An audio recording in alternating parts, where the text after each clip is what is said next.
ملګرو طالبانو زه خو لا اول ستاسو مخکې د خبرو کولو داسې لایق نیم.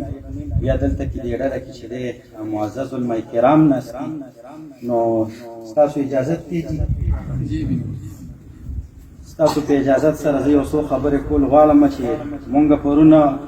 چې د خپلې علاقې نه را روان شو دنیا ته، د ټولو نه لاوله د مولانا زید الله صاحب شکریا ادا کوم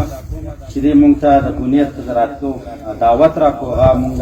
قبول کړو، راسره شکیل بي کړو، یو مونږ دواړه په لاره روان شو کونیت ته راغلو. زمونږ دغه دلته کې اکرام وکړو، زمونږ چې دې مېلمستیا وکړله، نو د مولانا زید الله صاحب دې خصوصي شکریا ادا کوم. بیا نن چې دی د مولانا فرید الله صاحب دي د زړه د کومې نو ډېره زیاته شکریا بیا زه د دغو ادا کوم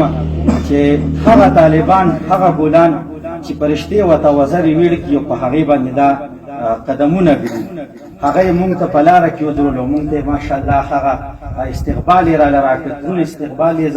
زمونږ چې کوم قدر عزت وکړو، نو یقینا چې داسې مینه محبت دا مونږ له چا نه دی راکړی. که راکړی مې نور ځینو کې همدغه علماء کرامو، دغه طلبه کرامو، دغه د دین پتنګانو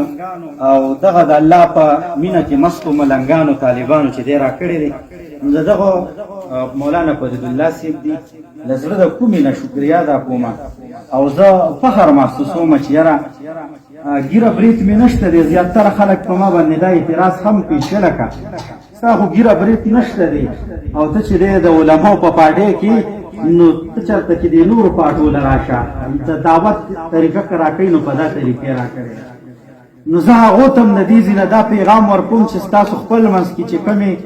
یو تاسو خو اول نه یو فتنه خپروئ او بل طرف ته ستاسو چې کوم اختلافات دي نو هغه بیا په دې میډیا دا ټول خلک ګوري، نو الله پاک دې د دغه ډلې نه او د دغه شر نه وساتي. زه دلته کې ډېر زیات خوشحاله یم او یو فخر محسوسوم چې علماء کرام او هغه طلبه کرام چې هغې ته فرشتې وزرې ویل کوي، هغې ما ته دواګانې کوي، نو زه په دې جماعت کې ښیم او په دې کې ډېر زیات خوشحاله یم. زه فخر محسوسوم چې داسې درانه خواږه علماء کرام دا چې دی مونږ سره مینه محبت کوي. او بله یو خبره چې کومه ده هغه ضروري خبره چې کومه ده، زمونږ کومه عقیده چې ده هغه ختم نبوت ده، د نبوت سلسله د آدم علیه السلام نه شروع شوې ده او زمونږ په نبی آخر زمان باندې چې دی د نبوت سلسله ختمه شوې ده.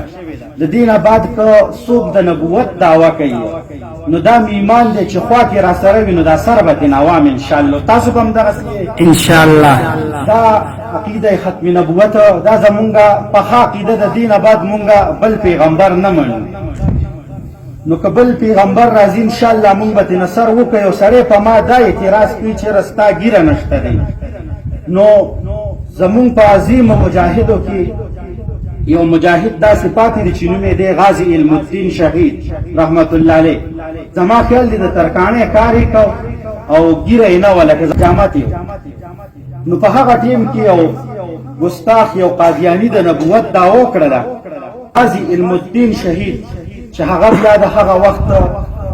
ظالمه حکومت چې دی پانسي کړو، هغه راپاسېد او د خپل نبي علیه السلام په دغه باندې ناموس باندې د هغه په دغه باندې ننګ وکړ او هغه ګستاخ جهنم واصل کړ. نو زه هم په دې دور کې هغه قادیانیانو ته م ویم، د هغې پرچار خورولو والا ته م ویم او هغې چې کومه څوک په پې پوهېږي او څوک په پې نه پوهېږي زه پې ډېر ښه پوهېږم چې کوم د هغې دا پرچار خورولو والا دي هغې ته م زه دا ویم که چرې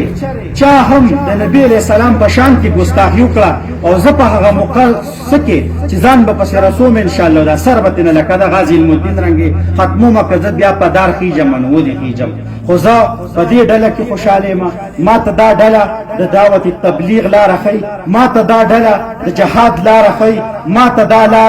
ډله د معاشرې او زمونږ د بچیانو د مستقبل را روان مستقبل د نبي علیه السلام د په سنت طریقو د تک چل ښیي. نو زه په دې ډله کې خوشحاله یم او زه د دغه علماء کرامو د زړه د کومې نه چې دی شکریا م ادا کوم. زه د دغو خادمې کې د دغو په خدمت کې چې دی په ما ته هر قسم ته مشکل راځي انشاءالله غاړه مې ورته ایښې ده قبلوم به که خیر انشاءالله. او خبرې ډېرې دي، خبرې نه ختمېږي، خو بار کې دغه یو څو خبرې مولانا زید الله صاحب دي دی مال د خبرو کولو دغه مولانا فرید الله صاحب دی مقرره کړه بس دغه خبرې را سره چې ان شاء الله د خپل ځواني دا به چې دی په دین او دا به په جمعیت الاسلام باندې قربانون کړي یوا مدینه نه دا ټول جهان په منور دی دای ساقي دا کوثر دی دای ساقي